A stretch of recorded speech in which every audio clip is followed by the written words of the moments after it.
Hi guys, Alex from alexi.com again. Now, today is 22nd of October 2021 and it is Friday. We're still in lockdown in Auckland, New Zealand. Um, but having said that, well, vaccination rate is pretty close to 90% and just finger crossed that it will get out of this lockdown ASAP and being able to travel again. Now today I'm going to talk about the dry goods and forecasting planning for your business. That is also part of the procurement side of the business if you have a larger operation. Now when it comes to small medium enterprise, generally there are lots of components of the procurement side that you will usually do it yourself. And from my experience of for the past decade in dealing with starting out with private label research and development sort of department, I am able to like sort of track and see things that require to be prepared in advance. Now, because the reason why I talk about this specific department of a business is because now the freight and logistic has significantly affected the global supply chain, and that actually what they call that a butterfly effects. One thing, it affects the whole spheres of the whole industry. Now, there's so many things that has been affected. Like I've just got a message from one of the suppliers as well. We are actually looking at forecasting certain projects, and I was constantly receiving updates of what's going on, just specifically on from a region in China. And because I have been dealing with a lot of suppliers from across the world as well as a majority of them coming from the China side. So that sort of triggers me to really put this video together to share to you about what's gonna be happening in 2021 and beyond a couple of years ahead, due to what has happened to the you know during the pandemic. Now we'll start with the important part of just looking from a bigger picture. You will look at your forecast based on the quarterly consumption of your business. So but I mean by that is if you look at the quarterly forecast of your productions and your operation, and if there's a hot spot that requires to really put attention to fulfilling your dry goods, you got to start working on the backwards to really track down the date. Let's say it takes you about 2 months from the beginning of the order to the delivery of the goods to your storehouse. I would reckon like for if you're sourcing out from, let's say, from Guangzhou or China or Shenzhen or Shanghai, you might have to look at probably allow a little bit more time, let's say 20 to 50%, just to be really safe. And but why do I say that is it is not just the freight and the logistic that's actually holding things up. There are many reasons, and because of the government's in fact, I've got a lot of updates from a lot of suppliers. The government's actually cutting down the working hours that specific factories or business to 4 days a week. So if imagine if it is just 4 days work of factory operations, you basically like you got to be able to take off that tree. You no longer call a week. You have to go by working days. So let's say it requires 8 days, then it is similar to 2 weeks. So you might have to work around it, because back then, before the restrictions, some of the factory works for 7 days, and this is something that is quite significant when it comes to lead time.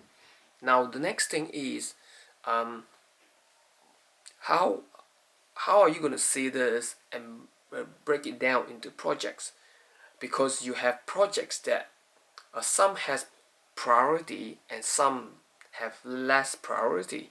And so when it comes to the higher priority, which probably eats up most of your margins and sales, then you have to shift your attention more into that category, that you first have to get that sorted first. Then the second priority project, you can then put more effort and resources into it.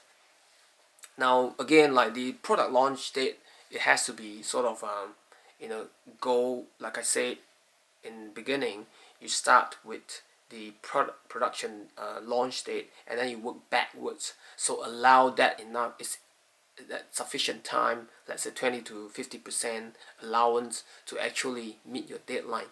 And there may be a lot of things happening in between during the logistic. You might have to be really be careful about it.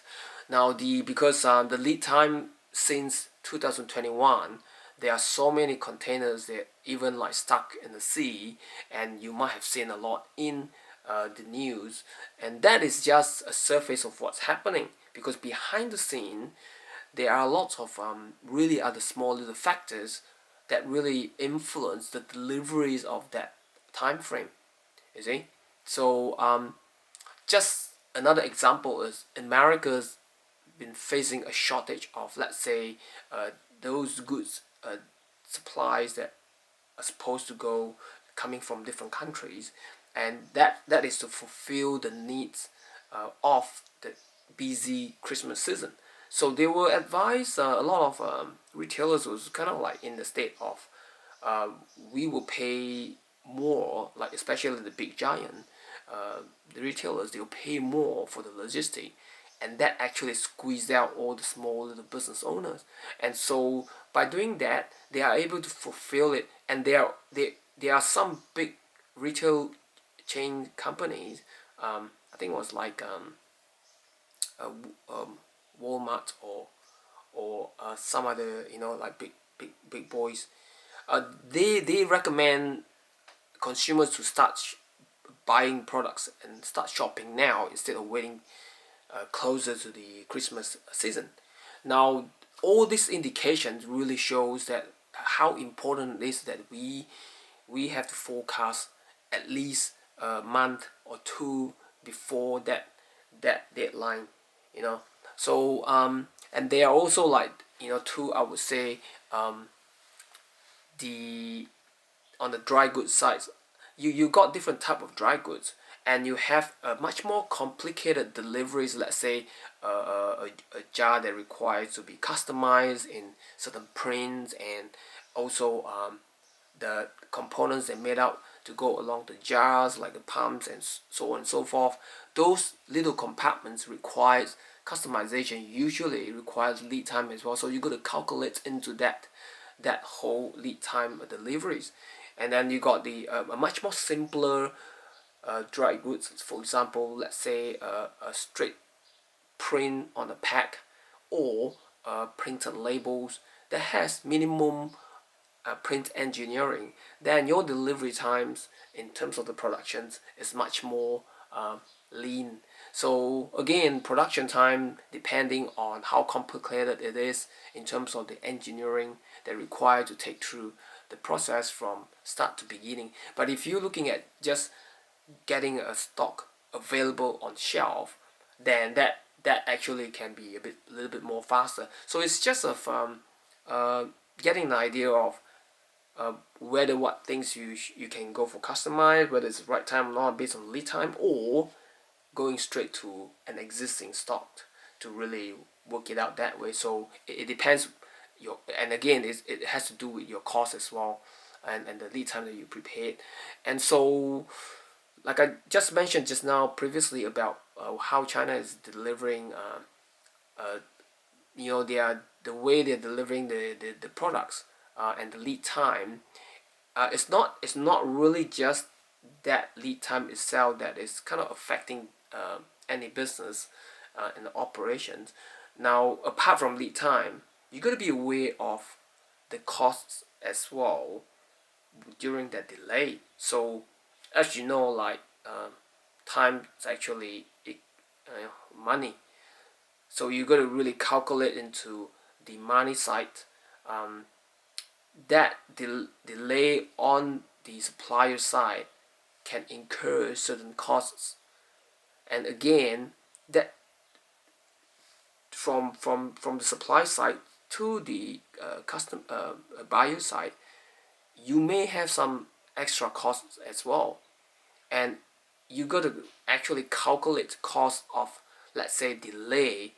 If that doesn't really meet your deadline to launch your product, then you may have to have losses incurred in during that process.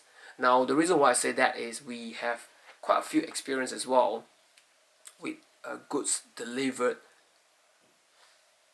us without meeting that deadline that we required to distribute to the market. So those are the costs we have to absorb, and we have to learn and understand it.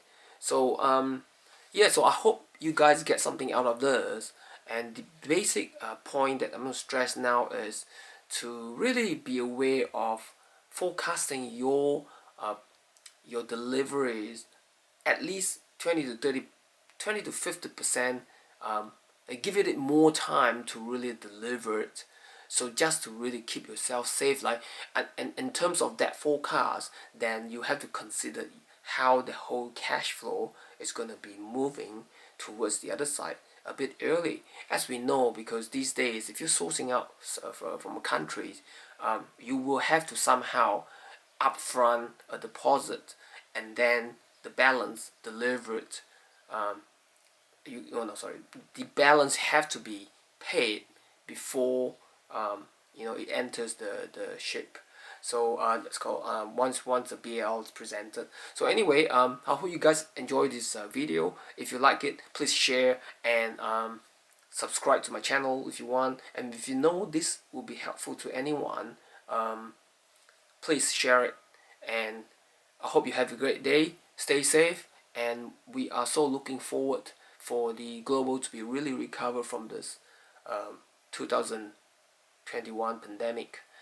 Alright guys, take care and have a great day. See ya.